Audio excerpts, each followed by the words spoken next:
Hi Virgo, how are you? Welcome to Tarot Queen. This is your monthly reading. Monthly tarot reading for the month of January 2021.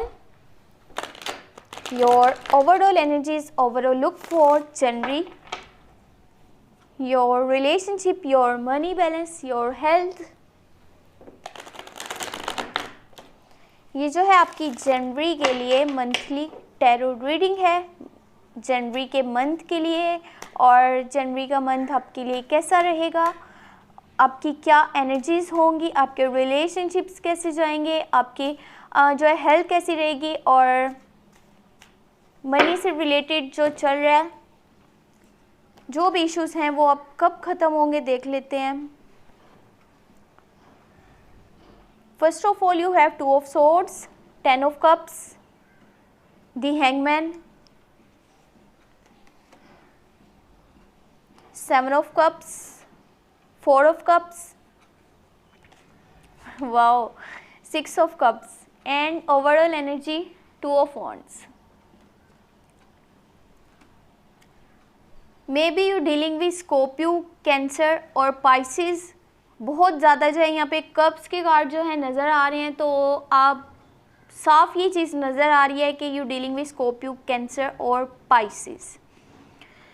First तो आपका जो है कुछ चीज़ों को ignore भी करते हुए नज़र आ रहे हैं, थोड़ा सा ऐसे कह लें कि एक साइड पे डिप्रेस नज़र आ रहे हैं, बहुत टेंशन में नज़र आ रहे हैं, इरिटेट नज़र आ रहे हैं फ्रॉम वर्ल्डली अफेयर्स। आप डिअटैच नज़र आ रहे हैं, आप नहीं चाह रहे, आपका थोड़ा सा माइंड जो है वो कह रहा है ठीक है ये चीज़ हो जाए, ये चीज़ मिल जाए तो भी ठीक है, अगर ये चीज़ नहीं मिलती तो भी ठीक है। ऐसे जैसे इंसान को किसी चीज़ में कुछ इंटरेस्ट नहीं हो, वहाँ पे आपका ऐसा ही नज़र आ रहा है कि आपको किसी चीज़ में कुछ ख़ास इंटरेस्ट नज़र नहीं आ रहा। आप जो है अपॉर्चुनिटीज़ जो आपके पास आ रही होंगी जनवरी के मंथ में, उनको इग्नोर करते हुए नज़र आ रहे हैं। जो भी अपॉर्चुनिटीज़ आएंगी उनको दिल से वेलकम कीजिएगा, उनको अच्छे से यूज़ करना है ताकि अपने फ्यूचर के लिए बेहतरीन आप कर सकें। ये नहीं करना कि मैं इग्नोर कर देता हूँ, ये चीज़ नहीं भी हो तो भी चलेगा, आपने ऐसा बिल्कुल भी नहीं करना।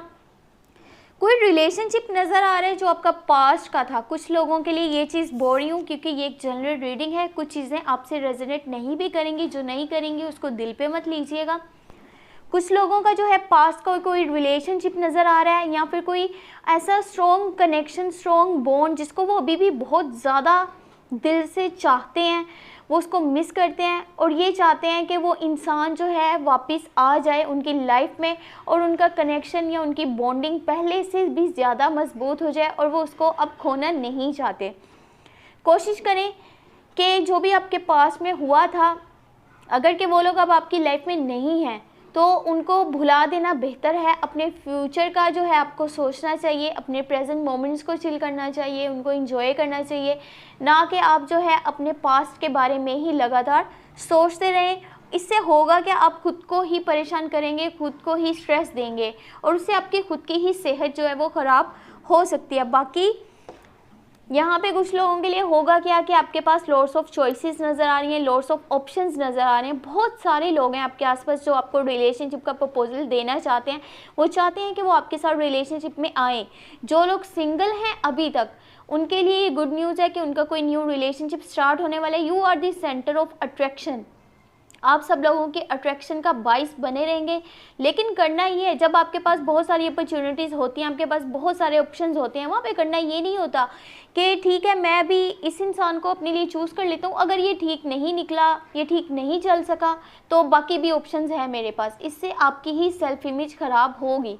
आपको जो भी फैसला लेना है, आपको जो भी डिसीजन लेना है, आपको सोच समझ के लेना है और जिसके साथ भी चलिएगा दिल से चलिएगा।